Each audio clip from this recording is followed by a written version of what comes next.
नया काम योगी सरकार एक काम बनाई, बताइए। वो आपकी समझ में नहीं रहा, समझदार जो समझ जाएगा, इससे ज्यादा कुछ बोल नहीं सकते। सपा सफा विकास आज नहीं कल तो होगा। पहले जो सरकार थी उसने कितना विकास किया। 3 करोड़ रोजगार पूरे देश में छीनने का काम किया गया। नहीं तो यार हमें बहस नहीं करनी ना, हमारा वोट फॉर बीजेपी। हम कानपुर में खड़े हुए। कानपुर में आपको के हिसाब से कितना विकास हुआ? आप कानपुर आए, आपने देखा होगा कितना विकास हुआ है। जो पहले काम हुए हैं सिर्फ वही काम है। इस नई सरकार ने पिछले 5 सालों में या प्रधानमंत्री जी की सरकार ने 7 सालों में ज़मीन के स्तर पर कुछ नहीं किया, लेकिन कागज़ पर सारे काम किए। अगर ज़मीन के ऊपर काम करा होता तो जनता त्राहिमाम नहीं कर रही होती। व्यक्ति जो यहाँ पर बैठे हुए हैं कह रहे हैं कि जनता सरकार ने काम किया। अगर आप उनसे लॉजिकल सवाल पूछोगे कि क्या काम किया, तो वो यही कहेंगे कि काम किया है बस, पर क्या किया है वो नहीं बता पाएंगे। अगर आप पूछेंगे कि महंगाई पर क्या काम किया, तो कहेंगे कि महंगाई पर मुद्दा है, बात करनी चाहिए, लेकिन विरोध करना चाहिए, ये नहीं कहेंगे। विपक्ष के लोगों के ऊपर आरोप लगता है कि विपक्ष जिम्मेदार है महंगाई के ऊपर। जब विपक्ष की सरकार थी 60 रुपये में तेल मिलता था, तब जो है महंगाई के लिए सिलेंडर लेकर बैठती थी स्मृति ईरानी जैसी नेताएं, और पूरी जो है भाजपा की लॉबी जो है सड़क पर बैठती थी, त्राहिमाम करती थी, कहती थी 35 रुपये वाली सरकार चाहिए या 60 रुपये वाली सरकार चाहिए। और आज 104 110 रुपये में तेल बिक रहा है, तो विरोध नहीं कोई कर रहा है। जब जनता सरकार पूछ रही है तो मंत्रियों का आता पता लापता है। तो ये जो लोग हैं तो खत्म होता नजर आ रहा है ना? नहीं, क्यों खत्म होता नजर आ रहा है? विपक्ष को तो खत्म करा जा रहा है ना। राहुल गांधी जी को पप्पू बनाने के ऊपर कितने खरबों रुपए लगाया गया। ये तो एक पूरी जो है भाजपा की रणनीति है। इनकी आईटी सेल इनका काम कर रहा है इस चीज़ पर, और उसको बनाया गया। और आज आप देख लीजिए किस तरीके से जो है, अगर आप देखेंगे ट्वीट को, तो जो प्रधानमंत्री जी के फॉलोअर्स हैं 46 मिलियन देश के प्रधानमंत्री हैं, उनको तो लोग फॉलो करते हैं ताकि न्यूज़ उनकी मिले, क्योंकि देश का प्रधानमंत्री बयान देगा, कुछ भी देगा तो न्यूज़ चाहिए, पता होना चाहिए, तो इस वजह से लोग फॉलो करते हैं। लेकिन अगर आप कभी लाइक्स देखेंगे ट्विटर पे, तो जितने लाइक्स प्रधानमंत्री जी के हैं लमसम उतने ही लाइक्स राहुल गांधी जी के होते हैं। तो क्या फ़र्क है? आप कहते हो वो पप्पू है, वो पप्पू बनाने के पीछे, खैर उस चीज़ को छोड़ दीजिए, बात आप करिए मुद्दों की। युवा क्या चाहता है? मैं जानना चाहता है रोजगार, युवा चाहता है रोजगार, गरीब आदमी चाहता है। इस बार हम आएंगे तो रोजगार देंगे। इस बार आओगे, पिछले 5 सालों में कितना रोजगार दिया? रोजगार देने की बात कही थी, 2 करोड़ रोजगार कहा था प्रधानमंत्री जी ने देंगे साल में। 2 करोड़ रोजगार की तो बात छोड़ दीजिए, 2 लाख दिया क्या आपने? अगर आप 2 लाख भी दे लिए होते तो लोग खुश होते। रोजगार देने की बात करी थी, रोजगार छीनने का काम किया गया। पहले नोटबंदी में रोजगार छीना गया, उसके बाद कोरोना में रोजगार छीना गया। 3 करोड़ रोजगार पूरे देश में छीनने का काम किया गया। छात्र पढ़ाई करता है, मेहनत करता है, 3 साल मेहनत करता है, रिटर्न पास करता है, फिजिकल पास करता है, मेडिकल पास करता है, उसके बाद उसके घोटाले हो जाते हैं। एसएससी जीडी 2018 का कितना बड़ा घोटाला करा गया, यूपीएससी में कितना बड़ा घोटाला करा गया। जब बच्चे पढ़ते लिखते हैं, पूरी मेहनत करते हैं, भाग दौड़ करते हैं, उसके बाद फिर वो अपनी नौकरी के लिए, अपने हक के लिए अलग अलग प्रदेशों से आके यहाँ पर जो है धरने देते हैं। धरनों में उनको मिलता क्या है? लाठी। आज तक 6 महीने से एसएससी जीडी का धरना चल रहा है दिल्ली के अंदर। शिक्षा वालों का धरना चल रहा है लखनऊ के अंदर। शिक्षा महिलाओं ने, मित्रों ने धरना किया लखनऊ के अंदर, उनके ऊपर लाठी चलाने का काम किया योगी सरकार ने। भोपाल में धरना होता है तो वहाँ पर भी लाठी चलाई जाती है। जहाँ जहाँ योगी जी की, जहाँ जहाँ भाजपा की सरकार रहती है, वहाँ लाठी चलाने का काम। अपोजिशन कर रहा है ये सारी चीजें, अपोजिशन पार्टी की अपोजिशन लाठी चला रही है। वो अपोजिशन के हैं, वो बच्चे जो पढ़ने लिखने वाले बच्चे हैं, जिन्होंने पास करा है, वो अपोजिशन के बच्चे हैं। उनको नौकरी दे दोगे, वो वर्दी पहन के अपनी देश की सेवा करने जाएंगे। देश की सेवा के साथ क्यों घोटाला कर रहे हो? लेटरल एंट्री किस बेसिस पे करते हो? नॉर्मलाइजेशन कौन सा चक्कर है जो नॉर्मलाइजेशन के चक्कर में आप नंबर बढ़ा देते हो या घटा देते हो? ऑनलाइन चलान इस चक्कर से हो रहा, मतलब कितना बड़ा घोटाला हो रहा है ऑनलाइन चलान की बात की जाए। अभी राकेश टिकैत जी ने बोला है कि हम लखनऊ को दिल्ली बना देंगे, तो दूसरी तरफ अगर देखा जाए तो योगी जी ने भी बयान दे दिया है कि यहाँ प्रशासन के साथ अगर खिलवाड़ हुई तो हम भी इनको बता देंगे, स्वागत इनका अच्छे से करेंगे। नहीं तो आप कुछ कर पाओगे? गुंडागर्दी के दम पे आप जो है हमारी आवाज़ बंद करोगे। देखिए, एक कहावत चली है कि कलम और कैमरे पर बंदूक का पहरा है। कलम से आप लिखकर कुछ बता नहीं सकते हो, अगर बताओगे तो आपके ऊपर यूएपीए और देशद्रोह का चार्ज लगाया जाएगा। कैमरे से आप दिखाना चाहोगे तो यूट्यूबरों को परेशान करा जाता है। जो व्यक्ति सच बताने की कोशिश करता है उसके ऊपर जो है देशद्रोह का मुकदमा करा जाता है। जो व्यक्ति अपना बयान देता है उसके ऊपर जो है यूएपीए लगाया जाता है। तो इस देश में आर्टिकल 19 बाबा साहब भीमराव अम्बेडकर जी का जो संविधान है, उसको नष्ट करने का, उसको खत्म करने का काम किया जा रहा है इस सरकार के द्वारा।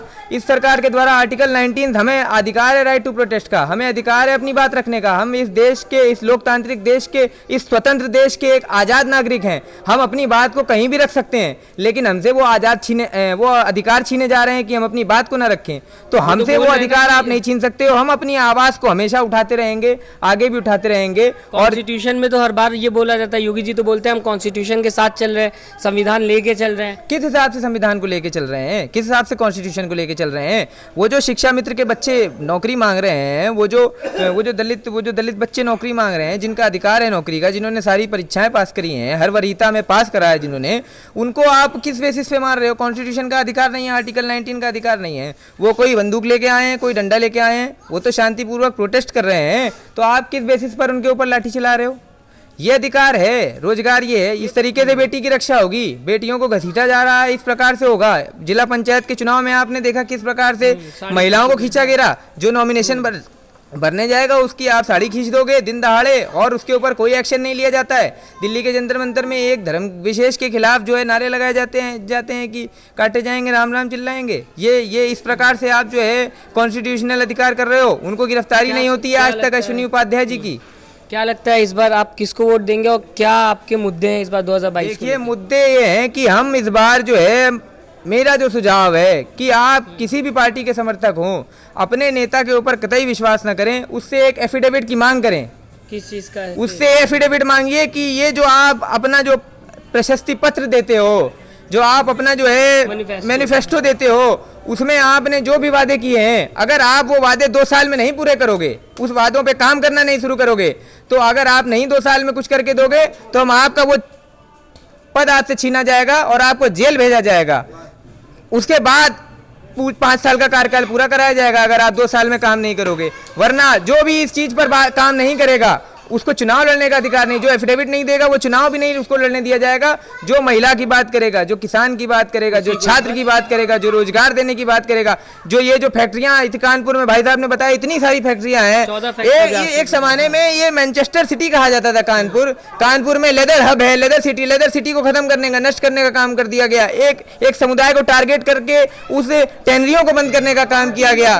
टैनरियां जाने कितनी टैनरियां। मैं आता हूँ क्या योगी महाराज ने पर्सनल व्यक्तिगत दुश्मनी निकालने के लिए 350 चमड़ा टेंडरी ये कहते हमने गंगा साफ करी, जबकि परमठ में 14 घाट है जिसमें 2 ही घाटों को बने बनाए घाटों को इन्होंने अवैधानिक रूप से पैसा पास करा के इनके अधिकारियों ने पैसा का। अगर आपको वाकई गंगा साफ करनी है तो सबसे पहले जो 350 चमड़ा टेंडरी है कानपुर 9 मिला के उन पर फिल्ट्रेशन प्लांट गवर्नमेंट लगाए।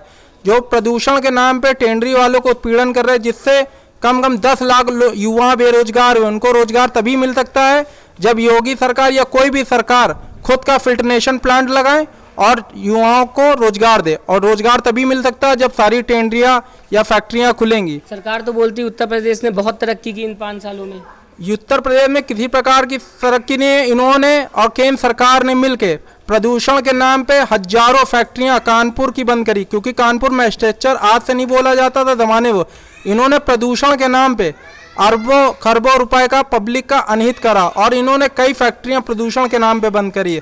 तो हमारा तो पब्लिक से यही सुझाव है कि युवा एकजुट हों और जो प्रदूषण के नाम पे अवैधानिक रूप से फैक्ट्रियां बंद कर रहे लोगों का रोजगार जिन्हें, उनके खिलाफ मोर्चा खोलें। मैं आऊँगा आपके पास। मैं जानना चाहूँगा 2022 का चुनाव पास आ रहा है, क्या सोचा हुआ है, किसको वोट देंगे आप? योगी को। मुद्दे क्या क्या हैं आपके? मुद्दे जो कर रहा है अच्छा ही कर रहा है। मुद्दे में क्या कर रहा है? जो भी है सोशल नेटवर्किंग, बाकी सब चीज़ें अच्छी, गुंडागर्दी खत्म हो रही है। और विकास में अगर बात की जाए, विकास आज नहीं कल तो होगा। पहले जो सरकार थी उसने कितना विकास किया? मतलब 70 साल में नहीं किया तो अभी भी मतलब हम जब आप 20 साल पीछे चले जाए तो 5 साल में कोई आपको ला पाएगा? 20 साल जो गड्ढा खुदा है 20 साल पहले वो भरा नहीं पाया तो समय लगेगा वो भरने में। कितना समय लगेगा आपके? अब वो तो सरकार बता सकती है, हम आप जानते हैं, हमारा दिल जानता है कि हो रहा है। सपा तो बोलती है हमने काम किया, सपा ने काम गिना दिया अपना मेट्रो। सपा नहीं, सपा की अगर बात की, सपा समर्थक ये बोलते हैं कि काम किया, मेट्रो बात कर ली जाए, क्रिकेट स्टेडियम की बात कर ली, हाईवे की बात कर ली जाए, लाइट की बात कर ली जाए, लैपटॉप की बात कर, ऐसे कई काम है। सपा बोलती है शुरुआत जो हाईवे की अगर बात करें तो जो सबसे पहले हाईवे अटल बिहारी वाजपेयी ने करा थी, झंडी इन्होंने दिखाई थी। अगर शुरुआत हाईवे की देखी जाए, लाने वाला अटल बिहारी वाजपेयी हैं। जो भी कहा छोटे मोटे विकास की अच्छी बात है, वो भी करते जो सरकार तो आती बड़े सब विकास में क्या किया, चलिए बड़े बता विकास दीजिए में आप। जो भी चीजें सब अच्छी लग रही भाई जो हमारा में तो क्या, जो में क्या 5 साल में काम गिनाइए, हम 5 साल के काम गिना रहे हैं। नहीं तो 5 साल में हमें आप जो इस भी 5 है साल के सब काम चीजें गिनाइए। अच्छी लग रही नहीं है। आप गिनाइए तो अब मैं चाहूंगा आप बताएं, अब मैं यार तो कह रहे हैं साल में आपको। मेट्रो बनाई 3 साल के अंदर, 304 किलोमीटर लंबा हाईवे बनाया 2 साल और 6 महीने के अंदर, 1090 हेल्पलाइन बनाई गई, पुलिस के लिए गाड़ी व्यवस्था दी गई, जो हाईटेक गाड़ियां दी गई वो सपा सरकार ने पिछले साल में दी। नया काम योगी सरकार एक काम बनाई, बताइए वो आप। आपकी समझ में नहीं आ रहा, बताइए ना, समझदार जो आप समझ नया जाएगा काम इससे ज्यादा बताइए। कुछ बोल नहीं आप सकते। एक काम बता दीजिए ना। मैं तो कह रहा नहीं हूं। तो यार हमें बहस नहीं करनी ना, हमारा वोट फॉर बीजेपी नहीं, बात आप करते हैं। बीजेपी ना अनभक्ति वाली बात है ना ये। तो आपने सुना जिस तरीके से अभी जनता कह रही है कि 5 साल तो हो गए लेकिन काम जो है वो पूरा नहीं देखने को मिला। फिलहाल आप भी हमें कमेंट करके जरूर बताइएगा आपको क्या लगता है 2022 में किसकी सरकार आएगी और क्यों आएगी। नमस्कार, लाइक शेयर एंड सब्सक्राइब करें और बेल आइकन दबाना ना भूलें।